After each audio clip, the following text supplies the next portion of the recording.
Hello everyone, and welcome back to the Star Wars Expanded Universe, now redubbed Legends. Today for you, I have Book 9 in the 19-book epic with short stories and novellas and stuff, Star by Star. On a little fun note before we get into dourness, because, yeah, I had bought for like $1 the short story Recovery on Kindle, only to realize it was included in the Star by Star digital buying. So I started this book, saw that the first like 80 pages were just the book I'd already paid for. Which, I mean, I know it's only $1, but I didn't need to waste it. So that was funny and a little annoying, but it's not like as if I spent like a bunch of money on it. So Star by Star is written by Troy Denning, who, as I mentioned before, if you didn't see, because I believe it was part of my Balance Point review, maybe not, it was the short story Recovery, because that's when it would have taken place, but Troy Denning will be very important for the rest of basically everything until we get to the Legacy comics. Basically, once we finish this huge Yuuzahn Vong arc, there's the Joiner Nest trilogy, something like that. But there's a trilogy that comes up next, and they're all written by him. And then after that, we have Legacy of the Force, which is written by only 3 authors. Aaron Olson, who did the Wraith Squadron series, he'll be doing future books here. He'll be working on books in the Legacy of the Force. Karen Traviss, who will be more prominent in the prequel era for books that she's written, but she'll be there. As of the time of this recording, you should be seeing that. You should have also seen the short story I released of that actually was added in a Legacy of the Force novel, Sacrifice, but it would have taken place sometime around where I put it. So that's the first I've ever actually read of Karen Traviss. And then, of course, Troy Denning.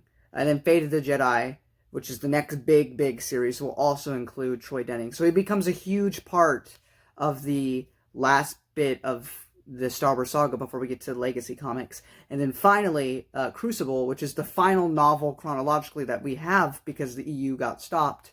That takes place before the Legacy of the Force trilogy. Or not trilogy, but comics. So he's a very big important name to the Star Wars EU.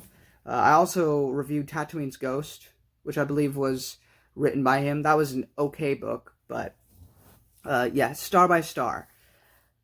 I want to give you as few spoilers as possible. I'm going to give one semi-spoiler. I'll warn you when that's coming up before I actually get into like because for those of you who actually have been watching these videos, I have like the whole non-spoiler section and I dive in. But I'm going to spoil things because I don't think it's a big deal to know. But yeah, I don't know, just to help people understand like how this book is structured. There's a bigger thing, a death, that I'm not going to talk about until we get to spoilers. But if that makes you feel uncomfortable, I'm still going to warn you beforehand so then you can butt out. But I don't feel like it's too much of a spoiler. I mean, it is a spoiler, it's a big one, but I don't know. I just feel like it shows like what you're getting into here. So, if you guys ever played the video game, if you're into video games, there's a video game called Mass Effect, which takes heavy inspiration from all sorts of sci-fi, probably Star Wars, probably Star Trek, probably a lot of Babylon 5, a whole lot of different things. But Mass Effect, in Mass Effect 2, there's a final mission where you go to face these things called the Collectors. And it's like one big final mission. It's a big suicide mission, sort of, to this final battle, which you don't know how many people are going to make it out. But this book starts out, and there's these things, these creatures with 8 legs. I imagine like a crocodile/dog. Even though I don't know if that's exactly what it wanted me to see. But I saw some sort of weird amalgamation of something like that. But these things are hunting down Jedi and they're killing them. And they could sense them in the Force. And these things are being more vicious than the Yuuzahn Vong are, just simply because of how versatile they kind of are. I mean, the Yuuzahn Vong are bad enough, but now we have these on top of it. And it's a threat that needs to be stopped. And the adults can't do it because they're too recognizable. They won't be underestimated. But the young Jedi Knights, Jason, Jaina, Tino Ka, Anakin, Tahiri, Raynar, Zek, Lobaka, and others, they can be underestimated. And so, while there's other stuff going on, and of course the New Republic is fighting yet again with the internal politics, we have this big mission that focuses on the younger generation, and losses are had, and stuff happens. And that is basically the book. It is one big epic mission, one big run into this mission that not everyone's going to come back from. And this book is a very dour, like, I don't know, it's not a bad book. I found it hard to read. I'm not saying it was hard to read because it was boring or not enjoyable, but I felt so down that I honestly had trouble reading it. Like, I know it's fake, but like, I was into it. And so it wasn't even necessarily that the emotions hit as hard for the characters. I felt down during the entire reading, which I guess is kind of the point because of all the stuff that happens in this book. But we had hope last book with the Edge of Victory, with Ben Skywalker finally being born. This makes hope kind of go away again. Of course, they talk about hope at the very end of the book, but the heroes lose yet again in this book. They win, but they lose. And I honestly don't want to tell you too much because I don't want to spoil it. Just know this is an excellent addition to the New Jedi Order series as a whole. This is a very important book for this entire series as a whole. Like, you have Vector Prime, and then you have this. Like, this is the next, like, super big important one. I mean, all of them are important, and, you know, the story builds upon one another, and it's a continuous narrative. But this would be, if you were going to do, I don't know, like, the Thrawn trilogy's 7, 8, 9, then this is Vector Prime's 10, and this is 11, and friggin' the final book would be 13, unless you want to count Traitor and a few other books, and then you put that in between it, 14, 15, or whatever. But, you know, like, I'm just saying this is a super important book to the overall series as a whole. But yeah, it's an excellent read. Troy Denning did a phenomenal job. Some people seem to not like Troy Denning, which we'll see about that in the future when I get to Legacy of the Force and stuff. Seems that's where people have more issues with him than they do right now. Hair's getting freaking gross again. But, I honestly don't know what else to say. I don't want to spoil it for you. So I'm going to leave it there. If that sounds interesting to you, and if you want to get into it, there you go. And, I mean, if you've been reading the New Jedi Order series this far in any way, why would you skip this one? I don't know. But, for the small spoiler, that if you don't want anything at all, then leave. But I'm about to say it, and I'm going to get into the real big spoilers. Coruscant is finally overtaken in this. So, it just shows, like, the Yuuzahn Vong have really, they've gotten far. They've got to that's where they were trying to go from, like, the first book. And now they're here. And now the heroes are, like, at their lowest. And so, yeah. It's just, this whole book is dour. It's depressing. It's sad. If you weren't spoiled like I was, you will cry. And it is just, you're not going to feel good after you finish it. But it's for the best.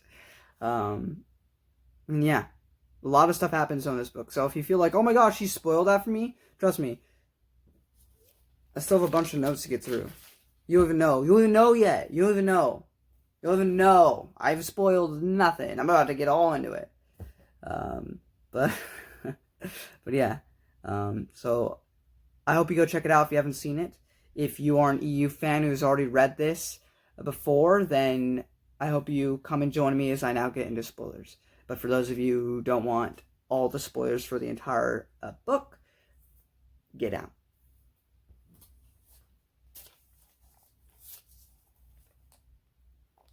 So, my first note is that Jason and Jane are 19 now. Like, literally the last book, they were 18. Now they're 19. Like, another year's passed. I finally figured out that it's been exactly 2 years now since Vector Prime. But still, like, what the freaking fudge, man? They just keep aging and aging and aging. So, as I said, the Voxen are these weird 8-legged dog, crocodile, I don't know how to fully explain it, but there's these animals that can sense them in the forest. They have, like, acid, spit, their claws put poison in you. Their claws are also big already, so it's like getting a bear slashing your back. And they're just rough and dangerous and tough, and they're seeking out Jedi specifically. And they are a danger to all the Jedi. Because, you know, the Yuuzahn Vong realize this, and they want to get rid of them. So, the Diversity Alliance gets a mention, which I thought was really nice. Again, makes me feel happy that I sat through reading all of it. My next note was that history repeats. Because what was the prequels all about? It was about the political infighting and the distrust of the Jedi. Though the first time that was all really orchestrated by Palpatine. You know, he created the moment the Jedi joined the Clone Wars, joined the conflict, they lost. Because they went right into the palm of Palpatine's hand. That's exactly what he wanted. He wanted them to join that. In so doing, everything that would go on, he would orchestrate it so that way there would be more and more and more and more distrust of the Jedi. So that was all from a master plan of a single man. This is just their bureaucracy and their politics getting in the way of what needs to be done and affecting how people see the Jedi. You know, you have the people that defend them, you have the people that don't. But all this needless division, like, the Yuuzahn Vong are coming, why don't you just listen to the Jedi? But, you know, but it's just the same thing happening again like it did in the past. It's just not a master plan this time. It's just coming about naturally.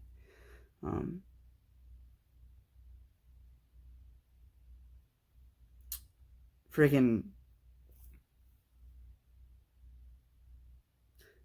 When we first see the young Jedi Knights in this book, their mourning loss of Luna. Do you remember Luna? I think the first time she appeared is in Crystal Star, though I didn't read that. I first saw her in the Young Jedi Knight series. She's basically a centaur. She's got a human front and a horse bottom. But she was a side character. She wasn't, like, just a one-off character. Like, she was around. And guess what? In this book, you just find out, well, she's dead. The Vornsker killed her. You don't get to see it, nothing. You just hear about it. She's dead. This book drops people like flies. It is insane. Leia is finally starting to help. She's starting to... She wants to denounce, doing the political stuff from now on. She's done with it because she's seeing what the Senate is like, and she's like, this is not the new Republic I fought for. This is not what I worked so hard to bring. It's different now. It's not what it once was.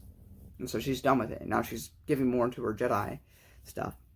And she kicks some butt in this book. You remember Lyrics from Junior Jedi Knights? Do ya? Guess what? She's dead too. Did we get to see it? No. We literally get a single sentence saying she died. Whether it's because of Vornskers or Yuuzahn Vong, I don't remember, but either way, it technically is still the Yuuzahn Vong because they would have sent it. So, the reason why it must be the young kids is so good. And Han's worrying about it. I loved it. So, kind of like in the Diversity Alliance, there was a good excuse for why, the main bad guy didn't kill the kids. The excuse, because you'd be like, well, why does it have to be the kids? It makes perfect sense. Luke Skywalker's like, no, I'm going to go do this mission. He's like, but they know you. They know that you're the Grandmaster. If you go, then they're not going to underestimate you. And there'll be no way you'll succeed in your mission. Which isn't necessarily true, but I get what they're saying. But why not have kids that, they don't know that much about, besides that they're related, and would underestimate? And so, they do. And of course Han's worrying. He already lost Chewbacca. He can't lose another family member. He can't lose Leia. He can't lose Anakin. He can't lose Jason. He can't lose Jaina. He's sick of losing things. He can't. He's been scared since Vector Prime of anyone else in his family dying. And he doesn't want them to go. He tells Anakin you can't go. But he realizes that he has to. They're adults now. Anakin's 18 at this point. A year younger than me. Jason and Jaina in this book are my age. They're not kids anymore. They're adults. And so he has to sit back and just hope that they all make it out alive.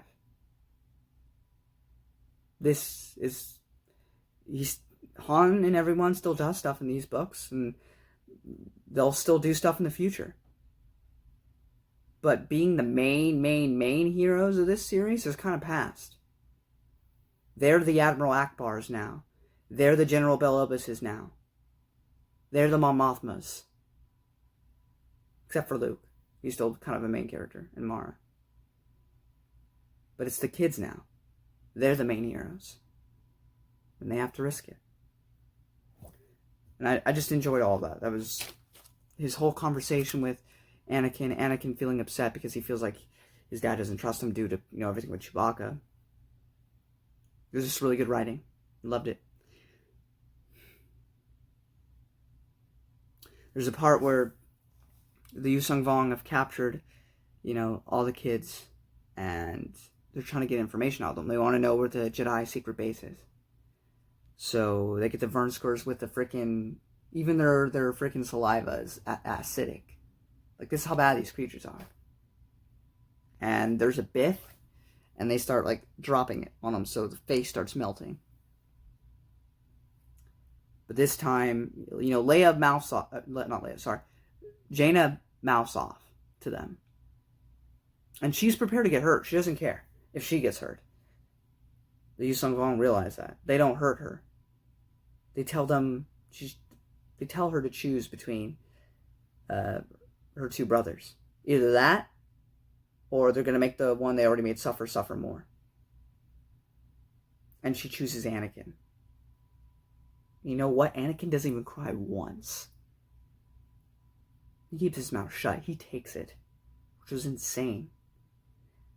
And that, I don't know, just that entire scene was stressful, and it was rough to read.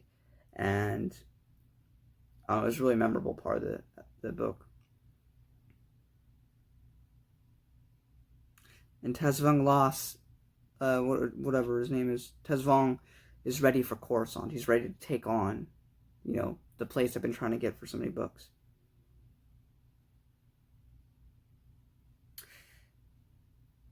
Suicide Squad dying. So we have characters left and right being killed off. They weren't, main characters or anything. They were side characters that either, just appeared in this book or in the short story Recovery, and they start dying off. And you're like, oh my gosh, how are they going to complete this mission? Everything sucks right now. And you just get this feeling like, man, things just keep going wrong and wrong and wrong and wrong during this mission. And you keep having this foreboding as you read it.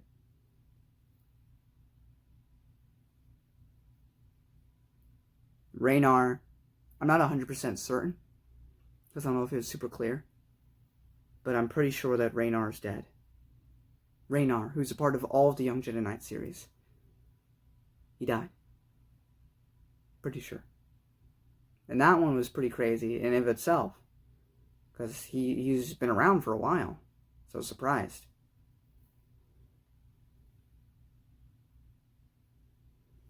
And here's where we get to the biggest and most important spoiler of this book, which I got spoiled on. It was it speaks to the writing of this book, because despite the fact that I already knew it was coming, it still hit me. It didn't make me tear up or anything, but it's like, wow, it was written so well. So even though I already knew about this, what I'm about to say, and I'm sure a lot of you know what I'm about to say, it still hit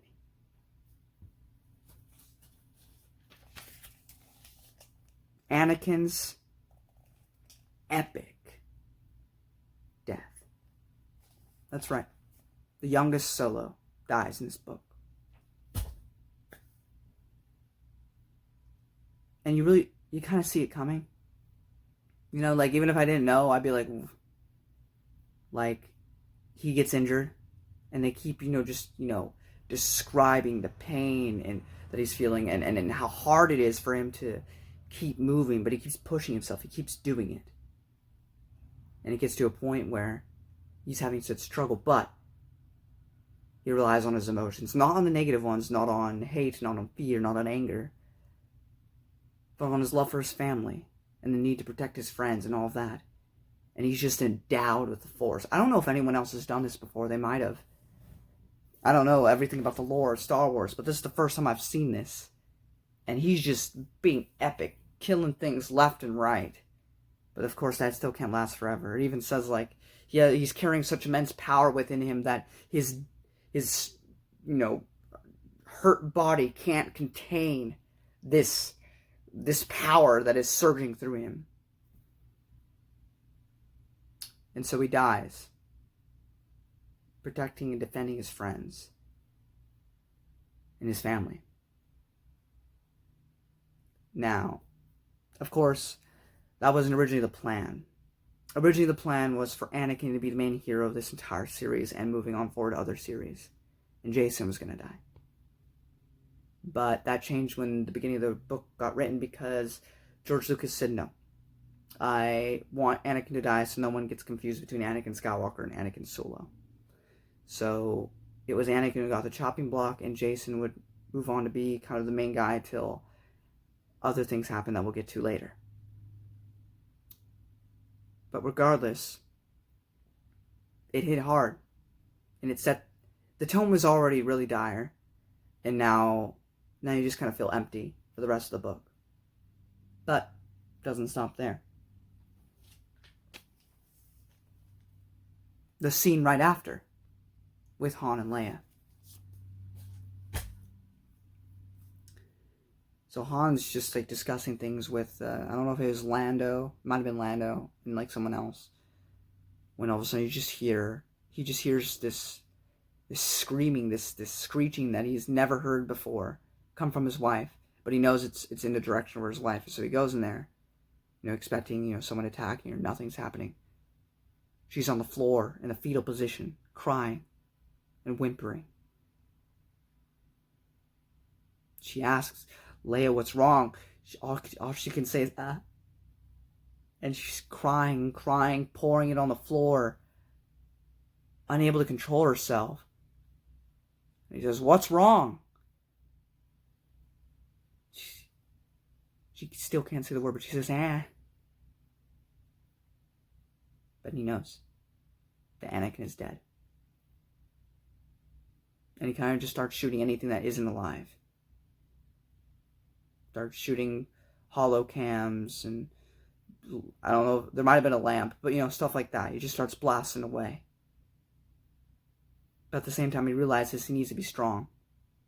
Because, he ran away from his family for a bit to go help, another family.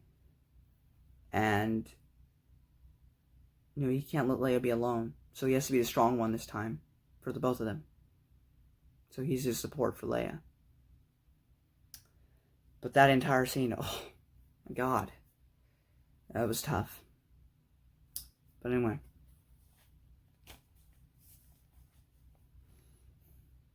And then a couple chapters later, we start to see that Jaina is starting to show a bit of dark side tendencies. She's not taking Anakin's death well. I mean, neither is Jason, but he seems to be in more control of himself.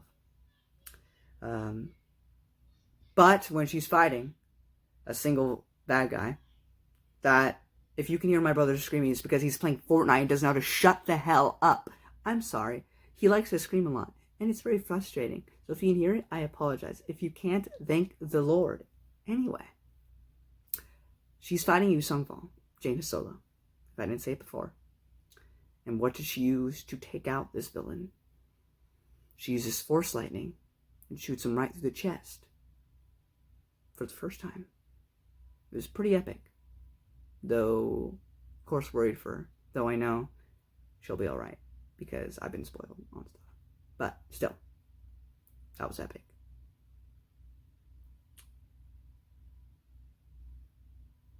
The only kind of good thing and hopeful thing about this is that Jason successfully kills the Voxen Queen. Because we find out that the Voxen are clones of this one queen. And so if you take out the queen, they can't make more. So he takes out the queen. And now we don't have to worry about the Vormskers anymore. Now we're nearing the end of the book, and this was actually pretty epic.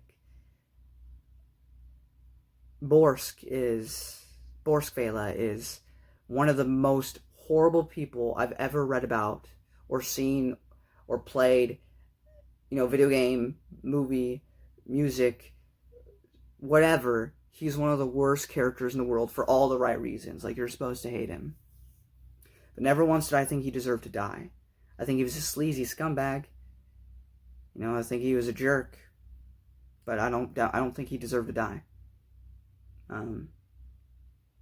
But he didn't die in a bad way either. Say what you will about Borskvela, say what you will about hating him. I sure did hate him, but he gave me a few redeeming qualities in this last chapter. Or one of these last chapters. He takes out 25,000 Vong by having a bomb, associated with him. He has it, if he dies, it goes. And he dies in a pretty epic way. And so, not going to say I'm going to miss him, but I don't think he deserved it either. And that would have been epic to see on screen. Fortunately, we never will.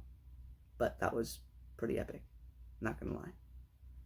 That made me forgive him for some of the things that he's done. And as I said in the non-spoiler, but it was a mini-spoiler, Coruscant falls. Jason is captured. After he defeats the Vormskor, he's taken aboard the Yuuzahn Vong. And I don't think we'll see him again till the book Traitor. Jaina's seemingly heading to the dark side. And Ben and Mara and Han and Leia, I think they're safe. But still, it just ends on kind of a dour note. The Yuuzahn Vong won. They took the capital of the New Republic. So what's to go on from here? Well, we're going to have to read more. This book was an epic read. Definitely one of the best of this New Jedi Order series. Probably my favorite of the New Jedi Order series so far, though I hear a lot of good things about Traitors, so that may change once we get there. Overall, phenomenal read. I highly recommend it, but although I'm sure if you're this far in, you've already read it. So, if you like this book, let me know what you thought in the comment section below. Let me know if you had similar experiences to me. And as always, thank you for watching. Love the expanded universe. Love diving through this. Can't wait to experience more of this amazing universe and everything it has to offer us. What a crazy and sad life all these characters have had to go through. I mean, they went from episode 4 to this. It's crazy. And there's still so much more to go through. The story's not done yet. So I hope you join me next time with Dark Journey. In the Book 10, Dark Journey, in the Yuuzahn Vong War, in the New Jedi Order epic. I'll see you then.